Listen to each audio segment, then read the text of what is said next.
Hey guys, welcome back to my channel. आप लोगों का प्रिया क्लासेस में मोस्ट वेलकम है, स्वागत है तहे दिल से। आप लोग मेरा सपोर्ट कर रहे हैं, उसके लिए आपको बहुत बहुत धन्यवाद मेरे यूट्यूब फैमिली को।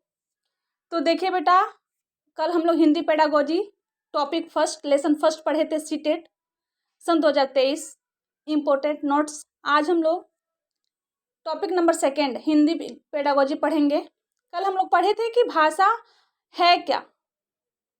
भाषा हमारे विचारों को व्यक्त करने तथा दूसरे के विचारों को समझने का एक साधन है। हम लोग पढ़े थे भाषा अर्जन क्या है। तो हम बताए थे कि मनुष्य में जन्मजात क्षमता है भाषा को अर्जित करने की, जिसका प्रयोग करके मनुष्य वार्तालाप करना व भाषा का सहज रूप से प्रयोग करना सीख जाता है। ठीक है, इसे कहते हैं भाषा अर्जन। मातृभाषा क्या है हम लोग पढ़े थे। तो किसी भी व्यक्ति के लिए भाषा का पहला रूप ही मातृभाषा है। अतः बच्चे के घर में बोले जाने वाली भाषा ही मातृभाषा कहलाती है।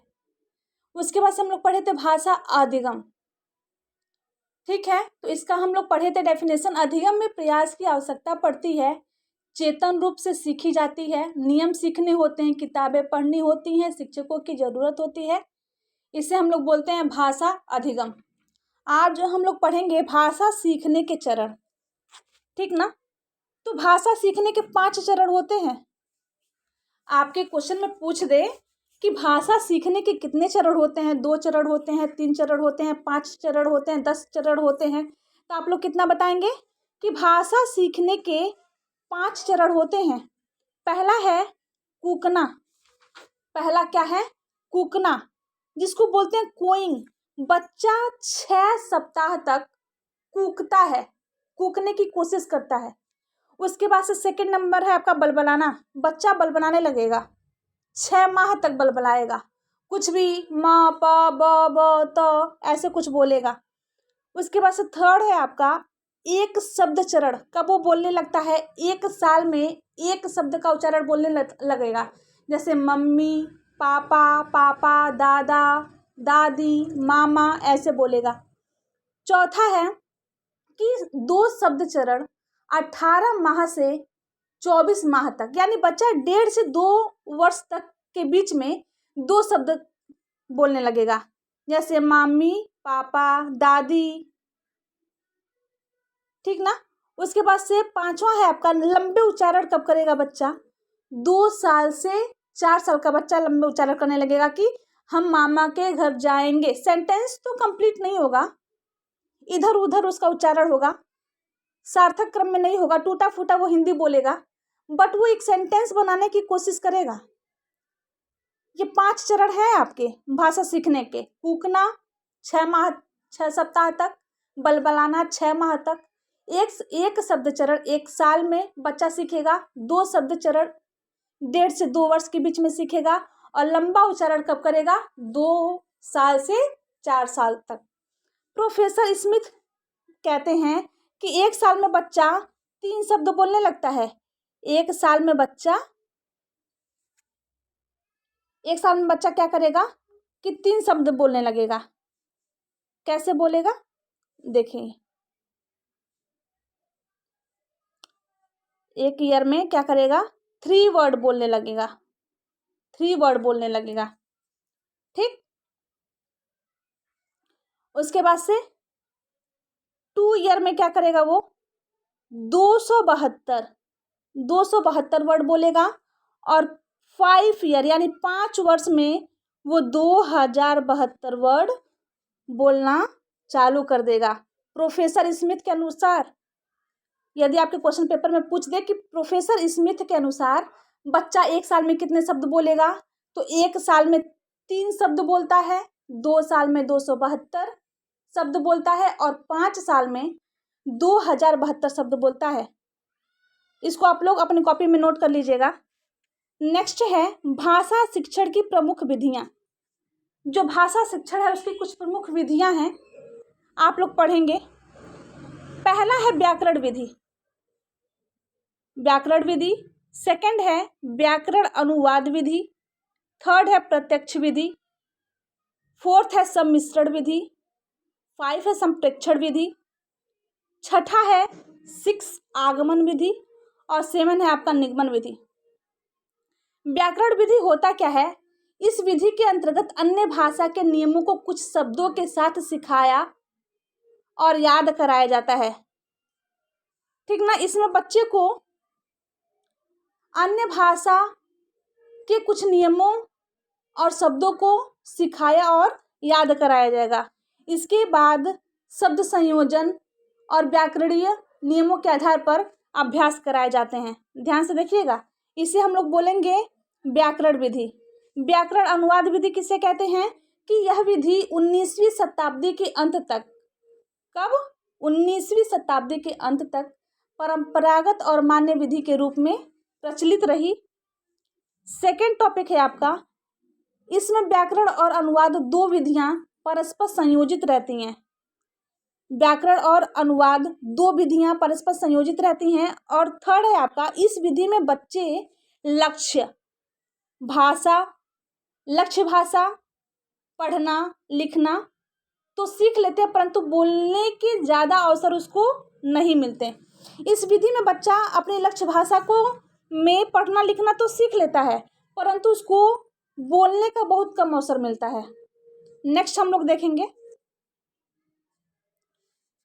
ठीक, नेक्स्ट हम लोग देखेंगे यहाँ पे थर्ड है आपका प्रत्यक्ष विधि। प्रत्यक्ष विधि किसे कहते हैं?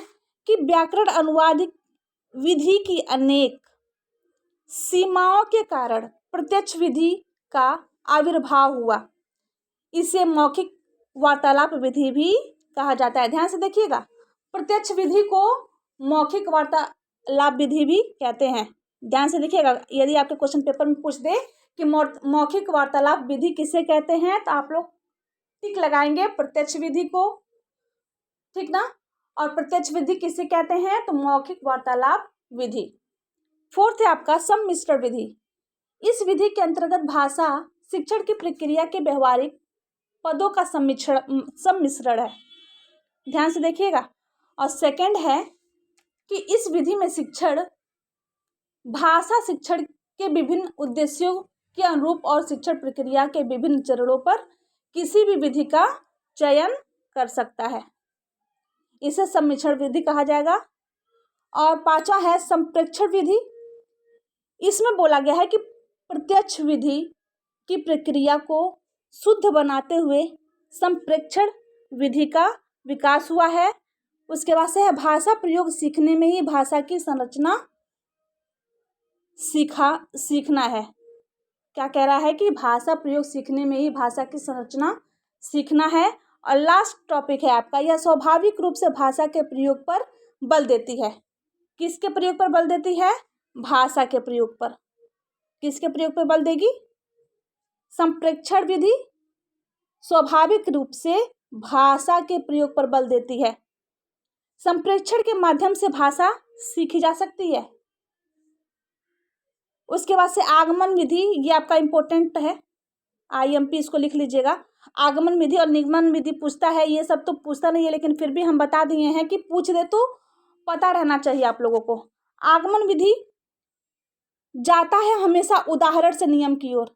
ध्यान से सुनिएगा, आगमन विधि में फर्स्ट टॉपिक है आपका, हमेशा यह उदाहरण से नियम की ओर जाएगा। सबसे पहले व्यक्ति उदाहरण समझाएगा, उसके बाद से उसके नियम को समझाएगा।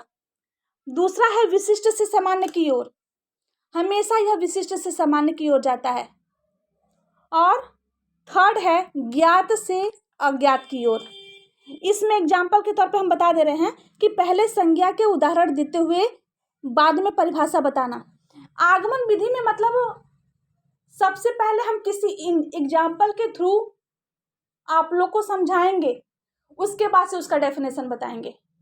आगमन विधि में सबसे पहले एग्जाम्पल बताया जाएगा, उदाहरण बताया जाएगा, उसके बाद से उसका डेफिनेशन बताया जाएगा। बट निगमन विधि में ठीक इसका अपोजिट है, आगमन विधि के ठीक उल्टा है निगमन विधि।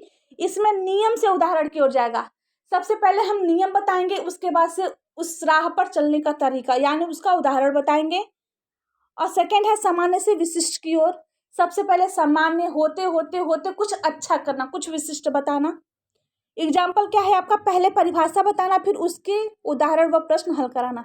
इसमें क्या है कि पहले हम परिभाषा बताएंगे, उसके बाद से उसके उदाहरण बताएंगे। जैसे कि एक हम डेफिनेशन या उदाहरण के तौर पे आपको बता रहे हैं, आगमन विधि में क्या होता है। यदि मुझे नाउन पढ़ाना है, संज्ञा पढ़ाना है आप लोगों को, तो पहले हम संज्ञा के उदाहरण बताएं कि संज्ञा मतलब है क्या, कि हम किसी भी व्यक्ति, किसी भी वस्तु, किसी भी स्थान, किसी भी भाव के बारे में पहले आपको बता देंगे। उसके बाद से बताएंगे कि संज्ञा क्या है। ये हो गया आपका आगमन विधि। ठीक इसके अपोजिट उल्टा हो जाएगा निगमन विधि। पहले हम नाउन का डेफिनेशन बताएंगे कि नाउन है क्या, कि जब हम किसी भी व्यक्ति के बारे में पर्सनली नाम लेके बताते हैं, किसी भी वस्तु के बारे में नाम लेके बताते हैं, किसी भी पशु पक्षी के बारे में सबसे पहले नाम लेके बताएंगे, परिभाषा उसका बता देंगे, उसके बाद से उदाहरण बताएंगे। ये आपका हो जाएगा निगमन विधि। यदि आपको ये मेरा वीडियो पसंद आया होगा तो प्लीज़ शेयर करिए, लाइक करिए, सब्सक्राइब करिए एंड बेल आइकन को जरूर दबा दीजिए। धन्यवाद।